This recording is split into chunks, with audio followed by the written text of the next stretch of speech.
hell oh. If you clicked on this video, that means that you are probably vaguely aware with Hazbin Hotel. If you're not, it's a very naughty cartoon. Oh, harder, Daddy. Son?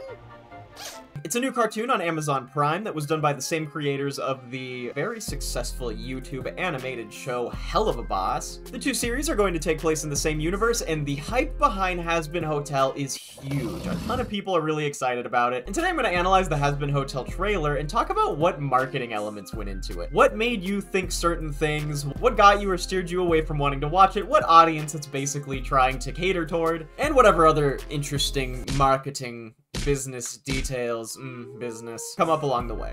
Now, if you're thinking this is just a C-tier reaction channel and why should I listen to you about marketing, I actually have a master's degree in arts marketing, and I've been co-running my own successful digital marketing business called Tensegrity Digital Marketing. Well, good to know you're still a wimpy circus puss. I've been doing this YouTube channel as a side project for a really long time, but the majority of what I actually spend my time doing is editing videos and marketing towards the clients that pay me for way more money than YouTube is going to. So I figured I kind of want to start taking a look at different trailers and analyzing the marketing side of it, since it's something that I actually spend so much time thinking about. So let me know in the comments if there are any other trailers for any movies or TV shows that you want to see me take a look at and break down the way that I'm going to do for this one. I'm going to talk about the trailer and then also a little bit about how they're doing the release schedule, because I have thoughts on it, I'll say, tentatively and mysteriously, to give good watch retention for our video. Marketing. Stay to the end to see the payoff.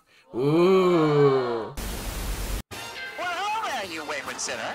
Do you like blood, violence, and depravity of a sexual nature? Oh, Daddy, Okay, so they're definitely telling you immediately what the show is. I think going off with a very impactful, like, this is gonna be a sex and violence cartoon, and also having this whole thing based in hell and demons, it's obviously trying to cater towards the audience who's looking for something far edgier than we've gotten from most Western cartoons. That is an audience that is very clearly invested in this idea, because Hell of a Boss has been one of the most successful things on YouTube that I've seen in a very long time. At least in terms of just like a new, you know, creative show, not just entertainment channels like this one. Hoo-hoo, like and subscribe to, you know, fuck it, why not? They're trying to shock you as well as win over people who are looking for shocking content, right? In terms of giving something that the fans want, I also think it's a really strong choice to choose Alistair for the opening. I know people have mixed emotions in the fan base about the new voice actor. I think he's fine from what I've seen so far, but you know, let me know in the comments. Having the voice of Alistair and then cutting straight to Angel Dust is a smart move, because you're giving two fan favorite characters. A lot of people have found identity in these characters, so it's a really good idea for them to immediately in the first 7 seconds of the video just be like, bam, you're getting these people showcased that you want to see and that you've been waiting to see for 3 years now? Has it been that long? Oh, maybe more? Of course you do! That's why you're in hell!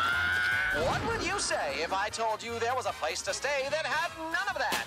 Welcome to the Hazbin Hotel, your last desperate attempt at salvation. Love the style that they're going with like a cheesy infomercial. The idea that the radio demon is doing an infomercial, I also think it's supposed to be like probably partially out of character because he's more used to doing radio. I feel like a lot of this is supposed to be pleasing the fan base that already exists and getting people excited about the show who have been following Hell of a Boss and Hazbin Hotel for these many years. I noticed that Angel Dust was not actually doing this shoot in front of Alistair. It's actually in front of Valentino, who I'm pretty sure is going to be an antagonist, a pretty dirty antagonist. In all of the bad ways. What? The thing that this also does really well is it gives you the premise for people who haven't been following any of this and they could just jump right into it. This is hell. They give you some good flashing images of torture and pain and the things that you would expect out of hell. They're working with a landscape that's super familiar. You don't have to give too much for people to kind of get the idea of what it is. And then you introduce the concept. This is a hotel for rehabilitating sinners. And you don't actually need any context to watch all of these things and immediately feel like this is a good premise that's funny. This place is about second chances to convince heaven the people of hell can be redeemed. There you Hi, go. mister. Go fuck yourself! Have you ever wanted something that was so clear in your mind that No, I haven't, except for this YouTube channel to be successful. Really important to give Charlie the floor after that, because Charlie, I'm pretty sure, is going to be the main character, and she's the one driving this hotel. Listen to the music change, actually, because I think the music changing is really important, because they don't want you thinking that you're walking into, like, a Family Guy based in hell, right? This has way more plot and way more emotional depth and, you know, character development than any adult animated shows really tend to have in the US. And I think that this is a good way of distincting them from those. Other than BoJack Horseman. Obviously there's that. That's fantastic. You're gonna help sinners? Fucking hilarious! So the thing that this shows is that this isn't just going to be funny. This is somebody who's fighting against the grain to try to create something new. Everybody thinks that she's going to fail. And it gives you an emotional sense of, like, this isn't just going to be a bunch of, you know, shitty hell jokes. This isn't just going to be depravity. We're actually going to try to put some heart into this. That's really important, because what a good trailer does is it sets an expectation. If I had decided to do Scott Pilgrim trailer review as a recent example of Scott Pilgrim the anime, a lot of people were really upset that so much of the trailer focused on Scott Pilgrim and then he wasn't in much of the show. Whether we like it or not as creators, expectations have a ton to do with how you craft your show and how you craft how you're going to present it to people. A good example that you'll know because of YouTube is thumbnail bait. You might get a lot of clicks on a video that has some, like, super clickbaity headline, but if it doesn't actually relate to the video and you're not delivering on what the thumbnail is promising, you're not going to get people to watch for very long. And that's a problem, because watch retention is the highest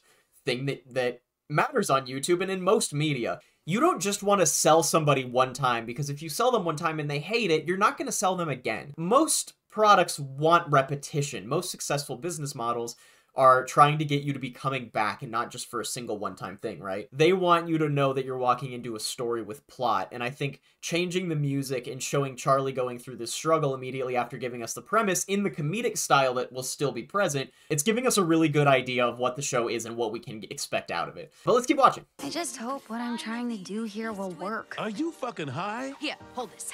Ah, oh my god, oh my god! For the first time in my life. Holy shit, why? Ready for this, ready to be... It's just funny. 24 hours before the extermination begins. Let's get to work.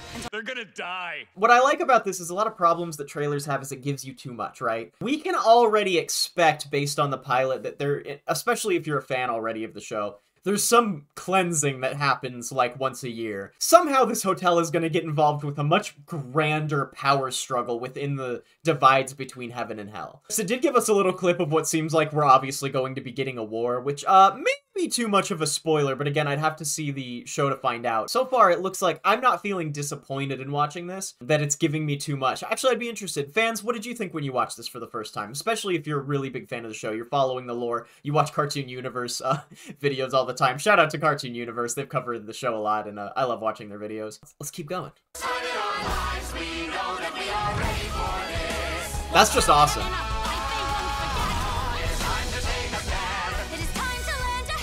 Okay. We're seeing that there are Broadway voices in this. I didn't know this was going to be a musical. I guess with Charlie, that totally makes sense. They're introducing it in a way where it's like, oh, and this is a musical, which I don't want to, like, docket points for that, because you definitely don't want to skirt around it. That would be a rough thing to discover going into the show that it's a musical. I guess saying that there are actual Broadway voices in it is a good way to cushion that blow. Musicals are really hit and miss for people. Saying that this is going to be a musical might make some people be like, oh god. I was so excited, but now it's a musical. I think the way that they're doing it, there's a chance that it's a little too heavy-handed just for it to go straight into this, like, big musical number with Charlie singing right here. But that also might be perfect for what the show is. You know, a lot of this has to do with the expectation. Because this is very Charlie is a Disney princess vibe, you know what I mean? Maybe if they had gone more of an Alistair singing a song route that was a little suaver and you know, lower key, maybe that would have played for some audiences better.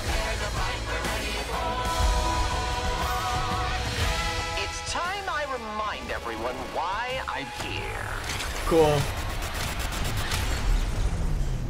I really hope that I'm ready for this. I'm a bad man who never got enough hugs. Where's an innocent kid I can sell crack to? Who is this? Okay, also having Angel, like, start off the trailer with reading for the porno and then end up reading another script, that's just funny. I also just want to point out this musical moment right here.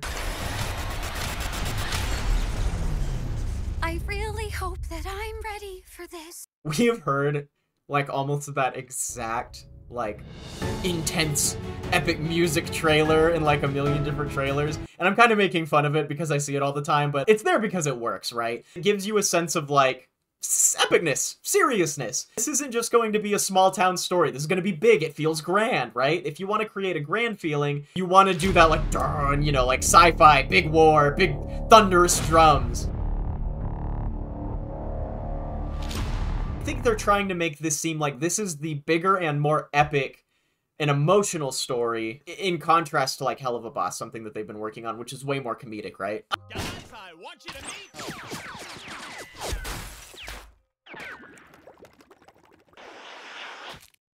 our newest client. I think that this trailer is really good for that expectation. Who wrote this? It's great, right?